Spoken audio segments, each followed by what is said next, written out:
কবিতার নাম C fever. এই কবিতা যিনি লিখেছেন তার নাম জন মাসিরমাট। জন মাসিরমাট নয়, মেসফিল্ড। তাই উচ্চারণটা যদি আমরা এভাবে করি মনে থাকে মাসিফিল্ড। তার পুরো নাম জন এডওয়ার্ড মেসফিল্ড এবং তিনি কিন্তু ইউনাইটেড কিংডম থেকে তার জন্ম। এবং এই কবিতায় মূল বিষয়বস্তু কি এখানে বলেছে, the excitement of the poet feels, কবি যে উত্তেজনা অনুভব করে at the anticipation of the sea voice, অর্থাৎ সমুদ্র যাত্রা শুরুর আগে বা পূর্বাভাস, তার আগে তিনি যে এক্সাইটমেন্ট ফিল করে সেইটা নিয়ে কিন্তু এখানে বলা আছে। এবং এই কবিতা আরো প্রমাণ করে যে মানুষ সর্বদাই চাইছে, কাকে চাইছে, যে প্রকৃতির সুন্দরতাকে পেতে, তাই না? আমরা তার জন্য কোথায় যাই? আমরা কাশ্মীর কেন যাই? প্রকৃতির সুন্দরতার জন্য। আমরা দীঘায় কেন যাই? প্রকৃতির সুন্দরতার জন্য, তাই নয় কি? চলো এবার কবিতাটা পড়ি। এই কবিতায় 3টে ক্যান্টো আছে। এই 3টে ক্যান্টোতে তোমরা দেখতে পাবে প্রত্যেকটা ক্যান্টো একটা লাইন দিয়েই শুরু। I must go down to the seas again, আমি আবার সমুদ্রে যাব। টু দ্য লোনলি সি, একাকী সমুদ্র। আসলে সমুদ্র একা হয় না, আমি যখন নিজে যাব তখন একা যাব, তাই সমুদ্রটাও একা। একা মানে সমুদ্র নিশ্চয়ই যেতে গেলে কিছু একটা লাগবে, তো কি? অ্যান্ড দ্য স্কাই, তাহলে সমুদ্রটা কেমন? লোনলি মানে একাকী, এবং আকাশটাও একাকী, তার মানে আমি একাই যাব, আমার বউ ছেলেপিলি নেবো না। অ্যান্ড অল আই আস্ক, আমি কি চাই? A tall ship. আচ্ছা, all I ask a tall ship, এই বাক্যটাকে ভয়েস চেঞ্জ করা যায়। A tall ship is all I asked, বা a tall ship is all asked by me, voice change. And a star to steer her by, আর কি? একটা তারা, যেই তারা, স্টির কথার অর্থ to direct or to show the direction, পথ দেখাবে ওই জাহাজটাকে। এখানে হার বলতে ওই জাহাজটার কথাই বলা হয়েছে। ওই জাহাজটাকে পথ দেখাবে তারাটা, কারণ আগেকার দিনে পোল স্টার অর্থাৎ ধ্রুব তারা দেখে মানুষ দিক নির্ণয় করতো যে কোন দিক যাবে। ক্লিয়ার? তাহলে ওই তারাটা দেখেই আমার জাহাজ তার দিক বেছে নেবে। তাহলে আমার কি কি দরকার? এক হচ্ছে আমার একটা শিপ, আর আমার জাহাজকে পরিচালনার জন্য টু নেভিগেট আমার দরকার একটা তারা। অ্যান্ড দ্য হুইলস কিক, এবং চাকায় লাথি। এই মেরেছে, জাহাজের আবার চাকা কনে? চাকায় লাথি। অ্যান্ড দ্য উইন্ড সং, এবং বাতাসের গান। এবার বাতাস গান করে নাকি? বাতাসের মধ্যে রানুদি ভর করেছে নাকি? তা নয়। ক্লাস 10 ভালো করে বুঝে নাও, এমন করে কবিতা বুঝে তো অন্যকে বোঝাতে পারো। তাহলে কি বলেছে? দ্য হুইলস কিক, হুইলস মানে তো চাকা।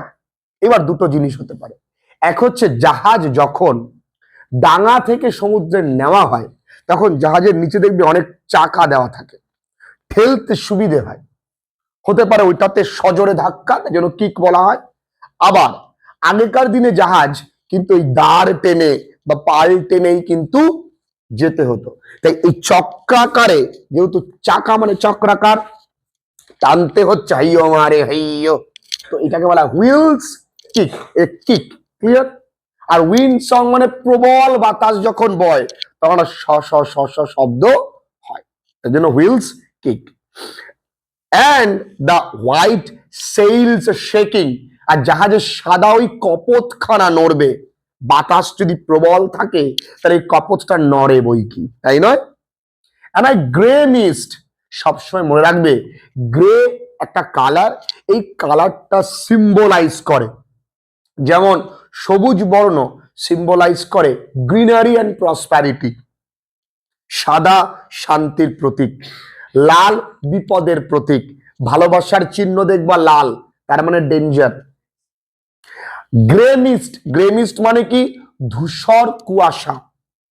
অন দ্য সিজ ফেস, সমুদ্রের সম্মুখে, এর মানে কি? আমি যখন যাত্রায় বেরোবো, গ্রে এখানে কোন জিনিসটাকে সিম্বলাইজ করছে? হতাশা, ডেসপেয়ার। আমার জীবনে হতাশা আসবে, কারণ আমি পরিবার পরিজন ছেড়ে একা যাচ্ছি।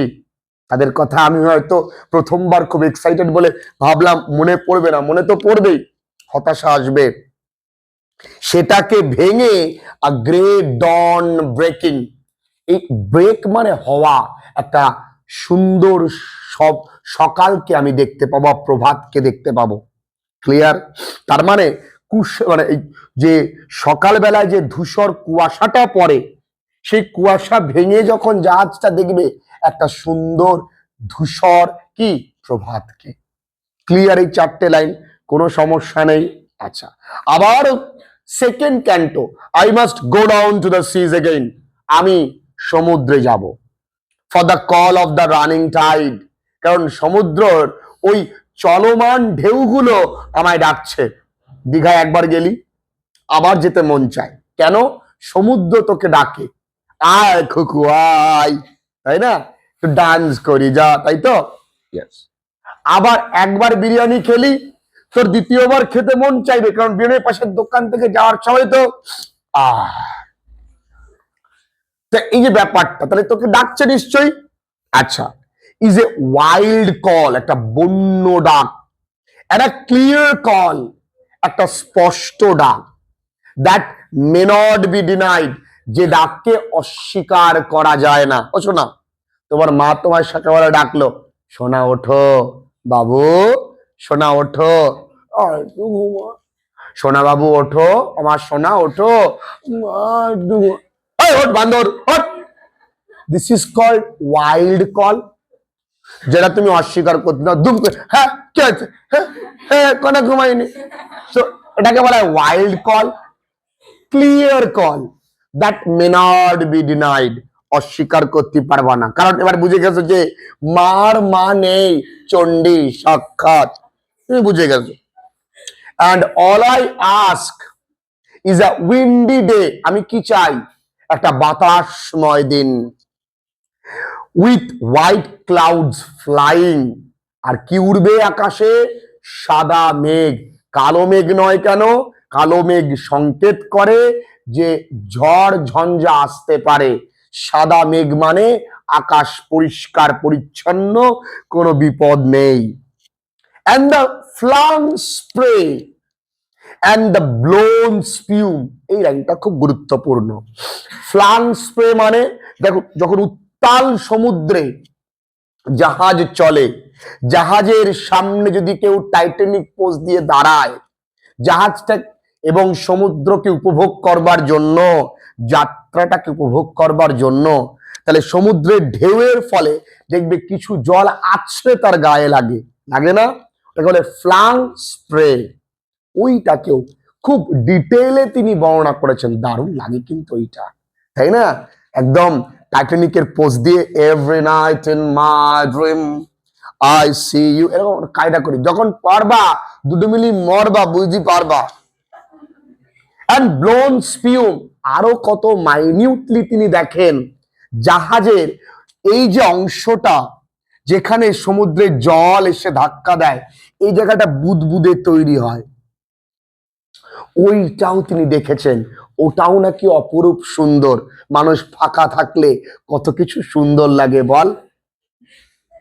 দ্য সিগালস ক্রাইং, সিগালস মানে শঙ্খচিল, শঙ্খচিলের ডাক শুনতে পাবো, কত ভালো লাগে।